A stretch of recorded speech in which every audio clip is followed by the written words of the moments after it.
Welcome back to Text Time with T. Today is July 4th. Happy July 4th, 2018. I have a special video for you today. We all have a 2011 Nissan Xterra brake job, rear brake job. So let's do it. What you want to do first is make sure you need a 3-ton capacity jack to lift up the car from, we got it from Craftsman, that's where we got it from. And it's a 3-ton capacity, so it's pretty big. You do not want to use a small one. Usually you jack for the change of tires, but you want a bigger one. So it's very heavy, this SUV. So that's what we're using. Jack up the car, get access to the, take out the wheels, and then go to the rotors and pads. So you want to jack up the car. We're doing the rear brake jobs right now, so that's what we're doing. We toward the back, you just jack up the car. So the wheels want to go up, take out the wheels. So that's what I'm doing, jack up the car. You do not want to use a small jack. It's not, I think it's not secure, not safe enough to do it. And this car is very heavy. For extra safety precaution, use a jack stand to support it. So you don't want any thing coming down on you or something like that. So yes, we do have the jack, but we want to use a jack stand as well. Extra safety, always important.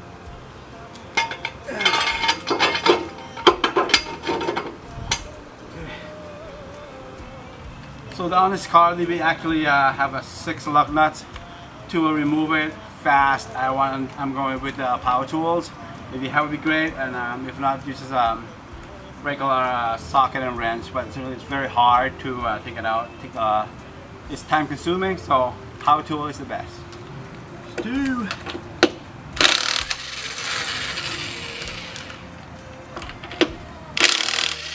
So once you take out the lug nuts, just take out the wheels.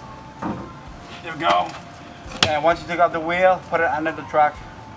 Probably won't reach it, but it's just another safety. Never know.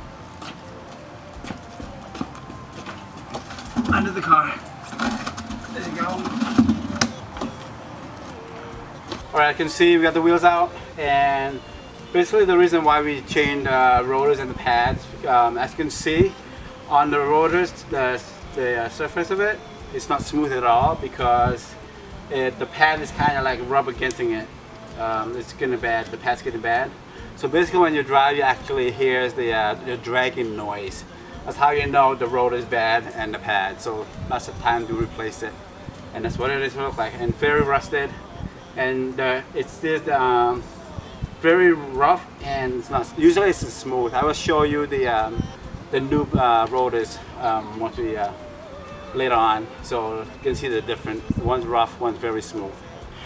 As you can see, there's we're actually gonna remove the caliper first. There's 2 bolts to it, one on the top and one on the bottom, which we remove with a 14mm socket and a ratchet.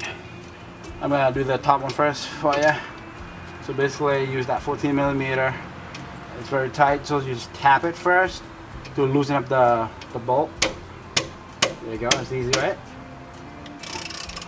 And just take them out. Just take time. Don't strip the bolt. And today's a holiday, July 4th, maybe they're not even open. So Advance Auto probably not open.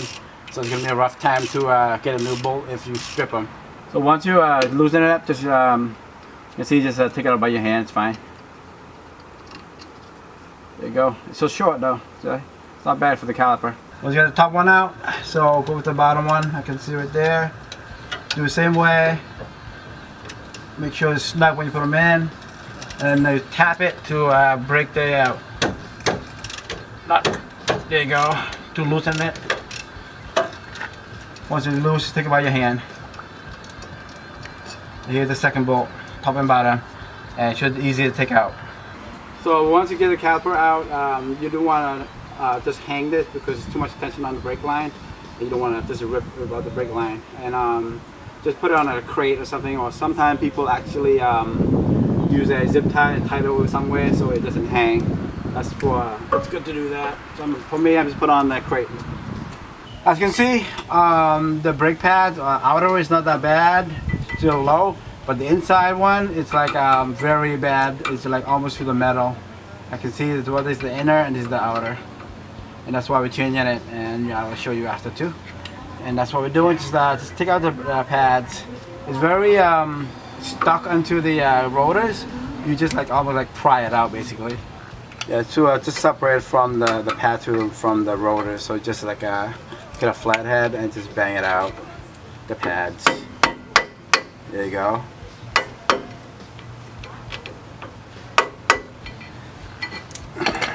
Because I'm changing the rotors the same as well, so it should be okay. But if you don't change the rotors, be careful with it. You don't want to damage the rotors. But I'm changing it anyway, so it should be okay.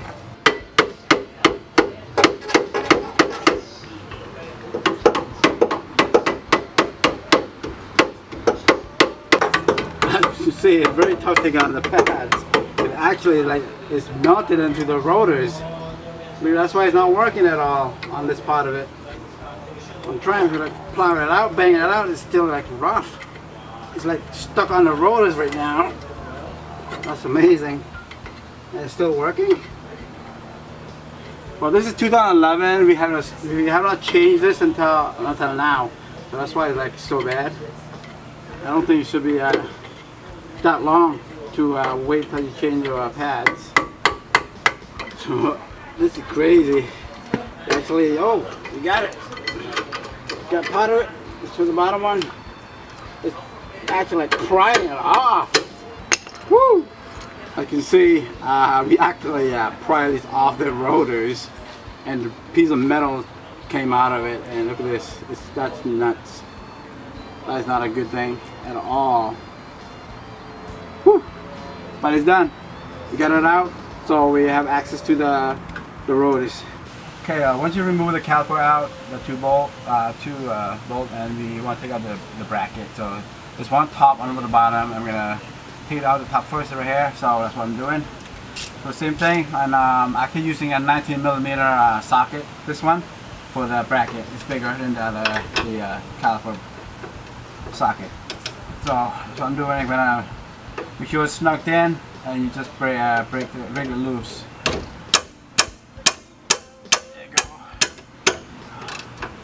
Superman. There we go, we got it out. Nice and loose, gotta be patient, take it out nice and easy. So once the top bracket bolt loose, you just leave it there for now because you wanna like and try to unscrew the bottom first because it helps you support the bracket to stay in place. So just go on the bottom one. Once it's that top one is pretty loose. So here's the bottom bolt for the bracket. So do the same way, 19mm socket, and loosen up the bolt. That's tapping it.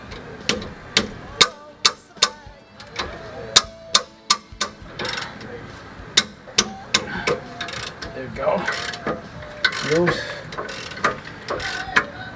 As you can see, it's good to leave the top bolt on because it helps you stabilize the bracket so you can try to get the bottom one out. So once the bolt is loose, just do it by your hand. Take it out, there you go. And there's a washer here, so make sure you don't lose it. When we put it back, there's a washer as well. That's the bottom one. Let's go to the top one. Right. Here's the top bolt. Pretty loose. Just take it out by your hand. I got it out. As you can see, there's another washer as well. So don't lose the washer. When you put it back, do the same way. And here comes the bracket.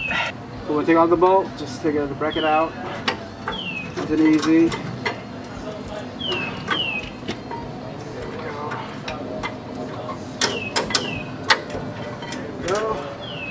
That is what your bracket looks like, which is support keep the rotors in place. Also, once you take out the bracket, you want to check out the pin, make sure it's smoothly. Usually you can do up and down like this, you can see. Because if it's not moving up and down freely, what we do is take out the pin and apply some anti-seize on it, so make sure it moves smoothly. As you can see, this top is okay, and this is the bottom one too. Same, so probably a lot of anti-seize in there already, so we're good on that part of it. Because if it doesn't move, basically it's showing that it's rusted inside, so you need to take it out and put some anti-seize on it. So that's what you want to do on your bracket, so it moves smoothly. Just want to show you, this pin is okay. Just want to show you how to remove the pin. This is like a rubber sleeves there. So just move the rubber sleeve back and pull out the pin. As you can see, that's what it looks like. Okay, and I can see there's a lot of anti-seize on it, so we're good. Just want to show you that, just in case you have to remove the pin on your bracket. Alright, once you take out the bracket and the caliper off, so it's very tough to take out the rotors, because the shoes actually it's expanded and it will not, you cannot just pull out the rotors. So there's a plastic on the rotor itself, so just take out the plastic piece of it, and there's an axis hold. You just use a light, and you have to adjust the adjuster inside the rotors itself, and usually you go to clockwise to to make the shoes smaller, so you can actually pull out the rotors. And make sure that it's counterclockwise, basically. Clockwise, not counter, clockwise, to make the shoe smaller and take out the rotors. And make sure once you take out the rotors, you put the new one in, you gotta adjust it back to as that counterclockwise, so make the shoes a little tighter. You don't want to be too loose on the rotors and the shoes. This is for the e-brake, and that's what we're doing right now. So use the light source. You want to adjust it a little bit, so that way you can pull the rotors nice and easy. I will show you once the rotors comes out to where the adjusters is, and show you what it look like. So once you think you have enough to adjust, once you adjust the adjuster and try to move the rotor, it should be nice and easy to come out. There you go. And that's how you do it. That's what the rotor look like inside. So basically, once you take out the rotors, that's what it look like. This is the shoes right here, and this is the adjuster. And that's what I was talking about through that the whole axis. This is the adjuster going to clockwise, which is like that. It's you opening it. Actually, you're closing the shoes so it gets smaller, and you take out the rotors. And once you put in the new one in, make sure you adjust it back by doing a counterclockwise. This is bigger, so that's how you do them. And we're not doing that yet because we got to put in the new rotors in. And that's where this that's what it looks like. Guys, once you remove the rotors, it's very, you can see it. This is the drum system brakes. It's for the e-brake, that's what they call. And look at the shoes, make sure it's not really dull, or make sure if you need to change it now. But on this car here, we do not need to change it. The shoe is still thick, but for both sides, top and the bottom. But once you're in here, why not clean a little bit with the brake parts cleaner? So just clean up a little bit, and once this brake parts cleaner is like basically a chemical, so you don't want to breathe in it. So just spray it and just stay away from them. You don't want to inhale too much of these things in your body. Not a good idea. So just want to clean a little bit here. The spring, the adjuster. I can see it's pretty nice and clean right now. Hey guys, you can see it's brand new rotors about to go in. What you want to do first is that you want to use the brake parts cleaner to like spray down the surface of the rotors first.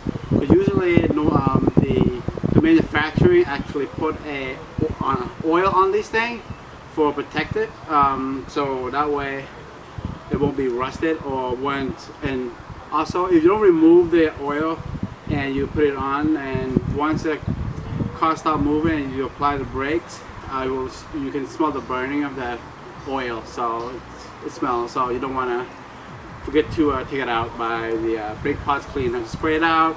Use a paper towel, just wipe it down here, and you're all set. So that's the easy part. As you can see, there's on the rotors has a 6 hole for the studs, and also there's additional hole. It's where the adjuster is. So basically, make sure you line up the adjust hole where the adjuster located, and just put it in onto the studs and just align it up.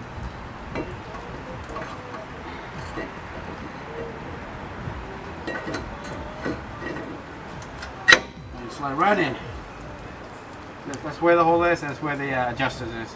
So you need that access to do the counterclockwise back to the for the shoe to expand a little more. Okay, so that way it hold the rotors. As you can see, the rotors actually slide too easy. So therefore, definitely you need to adjust the adjuster so the shoes expand out a little bit, so that's make it more tighter, so it hold the rotors in place. So that's what you do is in here, so get some source of light. Just adjust your adjuster counterclockwise to make it bigger. So guys, once you adjust the adjuster counterclockwise, and now the rotors actually, the shoes are expanded out to the rotors. It's actually, you can't really take it out the rotors, and all you have to do is just make sure you put in the plastic back into the hole and start putting the calipers and the bracket back on. Alright guys, once the rotor is snug in, what you want to do next is put the bracket back on to hold the rotors, and just apply with the two bolts. So once you just align the hole with the bracket and where the bolt go, and just use your hands first to put the bolt in. You don't want to strip it, so make sure it goes nice and easy. And then you tighten up with the 19mm socket and a ratchet. There.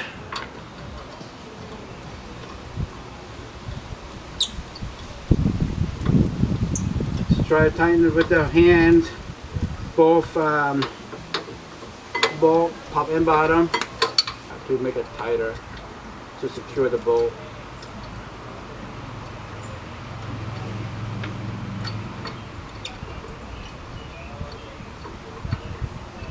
It'll line it up. But once you tighten the bolt with your hands first, and then once it's in almost all the way, you want to use the ratchet and the socket to tighten it up.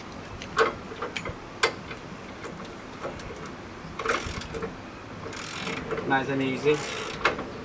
So when you tighten up the top already, not really tight, you want to put in the tighten the bottom first before you really tighten it both of them at the same time.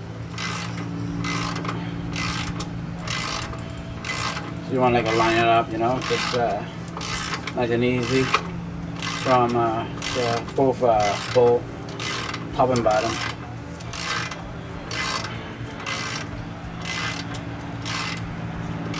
Time consuming, but just gotta do the right way.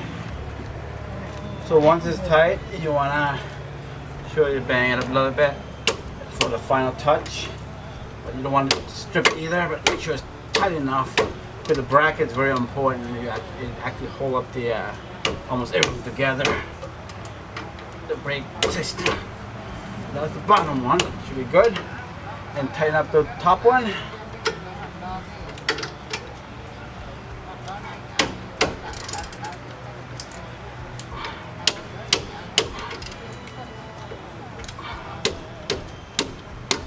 Okay, that's it for that. So these are brand new pads. As you can see, there's one outer, one inner pads. Basically what you want to do is put the inner pad with a brake indicator. As you can see here, there's an indicator, which is the inside one. And also, as you can see, the indicator is the purpose of it.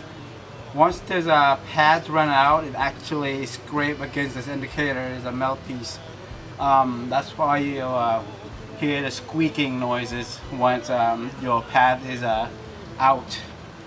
It's gonna be metal. That's what the reason is. The indicator is telling you that it's time to change the pads. All right, that's what I'm doing. This for the inner, for the outer. So basically, what you want to do is just slide right in. There's a slot for it, and make sure that the indicator is for the inside, not the outside. So you angle it, and then you slide right in. just like that. So it's pad is going to snug against the rotors for the inner part. And then I do the outer part, and do the same thing for the outer side part. You want to angle it, and then you push it in a little bit, and just slide right in, just like that. And also, it does go against the rotors as well. Perfect. That's what it looks like right there. So the next step is before you actually you have to press in the piston for the brake caliper. Make sure you pop up the hood basically, and then you want to remove the brake fluid reservoir cap off, so that way it'll be easier for you to press the piston for the caliper. Take that off, put it on the side for now. So basically, the reason I'm doing this, when you press in the caliper, the piston, not the caliper piston, I guess is what they call, and the fluid actually come up here. So that way, the air flow would be better to push it back in here to the reservoir, the fluid. That's why you want to take the cap off. So if you close the cap, it's too much pressure in there. It's very hard to press in the piston. So see, this is the caliper piston. We have to compress this in so that way it will not be in the new pads way. So once you go in it, press it in, you actually have space for the new pads to sit on basically. And basically, if you have a piston compressor set, use it. Or also, if you don't have one, I would suggest you buy one, a set of it. Or you can use a C-clamp, and it works the same way, but it'll be easier with the tools. Pretty cheap at $20 at Advanced Auto. So that's what you're doing, and that's how you compress it. Nice and easy. Alright guys, I think we are good. The piston is right back in the back right now, like to the back. So we actually open some space for the pad, so I think we should be okay. Okay. Should be okay. Take it out now. I can see the piston actually push right back, so that way the rotors and the pads can be sliding in right here. That's the way it's supposed to be. If this piston is out, you can't because it's in the way. So that's why you push it in. Make sure you take the reservoir cap out from the reservoir, so that way it actually push in. You're actually pushing the fluid through the to the top of the reservoir basically. There's a brake fluid line through the brake fluid line and go to the reservoir, and that's why you want to press the piston in and then take out the cap, the reservoir's cap, and that's how it will look like. Okay, time to install the caliper back. Align the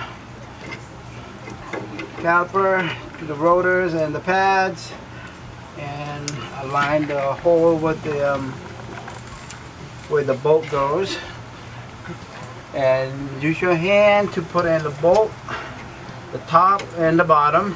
Doesn't matter which one is first. You can see, going nice and snug for now. That's the top, and we'll do the bottom right here. Same way, use your hands. So you're aligning the hole so the thread go in easy. Perfect. Okay, once you use your hands, put the bolt back in nice and snug. You want to use a 14mm socket and the ratchet and tighten it up. But make sure you don't tie it too tight, or you do not want to strip the bolt.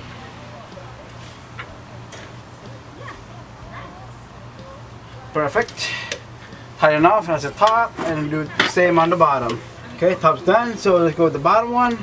Do the same way, do not strip it, nice and slow.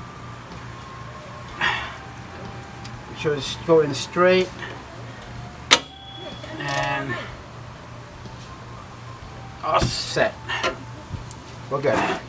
Alright guys, once the rotors, the calipers, the bracket back in place, and what you want to do next is install the tire back.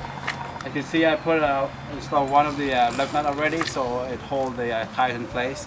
And what I'm doing is next is to put all the 5 in. What you want to do first is use your hands to put it in first, like nice and snugged. There you go.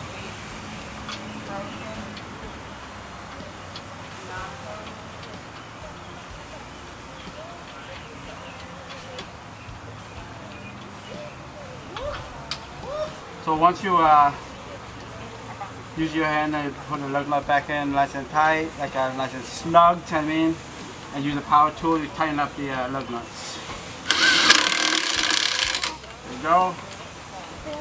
Guys, that is how you change the brake pads for the rear 2011 Nissan Xterra. The reason is because of the back brake job is it actually has a drum system, and actually inside the drum actually have a shoe which it can expand and make it harder for you to take out the drums. Compared to the front, it actually have a disc. You take out the caliper and the disc come right out, but the rear is pretty hard. That's the reason why it will take longer to do and it's harder and take more time. And thank you for watching Tech Time with T. Do not forget to subscribe, share, and comment below. And you need something to be seen or for us to make more video on, let us know, put a comment below and we'll get back to you as soon as possible. Thank you. Happy 4th of July. Go eat, drink, be safe. I made a special appearance in your video. What? Really? I made a special appearance in your video. Woo! It always makes me nervous.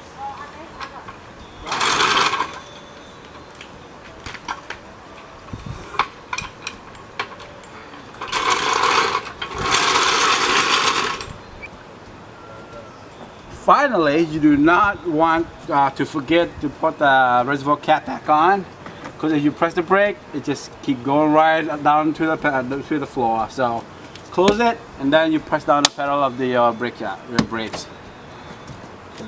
So put the cap back on to the reservoir, close on the hood. That's what you're doing. Nice and easy. Customer can get really mad at you if you want to make too much noise. So once you put the reservoir in, close down the hood. What you want to do is press the pedal, make sure the piston actually came out when you press the pedal of the brake. So you just press the pedal several times, make sure it's actually tight. If it's not working properly, once you press the pedal of the brake, it's going to go right down to the floor. And just keep going for now a little bit, and it will very firm, so it should be good. That's what I'm doing right now. Put some pedal, press some pedal, make sure the piston actually and brake system work properly. So you can press the pedal, you gotta turn on the car. You can see it's pressing the brake pad. So right in, all the way down, hold, and I can feel it right now very tight. That is how we make sure the brake is working.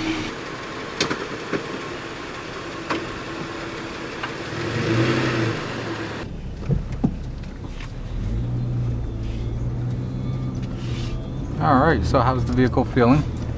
So the car seems pretty good right now. Every job you do, especially brake jobs, you like to do a test drive before you give it back to the customer, make sure it's safe. That's what I'm doing right now. And I'm just driving around a little bit and I test out the brakes, and then bring it back to the customer. It should be all set, and that's what I'm doing. So make sure it's safe, and you listen to the brake, make sure there's no squeaking or anything like that, and especially make sure when you apply the brakes actually worked. So far it seems pretty good. It's working well.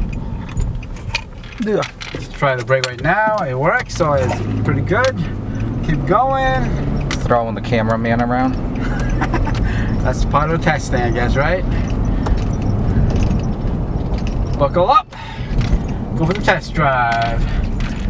You gotta apply a brake pretty hard sometime, because just in case it's for like a certain stop, make sure your brake actually worked. And you want to try the what's it called, the handbrake as well. Make sure that worked. So yeah, that's what I'm doing. It seems pretty good. Everything's stopping. Got no accident. So it's good to go. To go back to the car back to the customer. And have a good day. Happy 4th of July. And eat a lot of food, drink, and drive safe.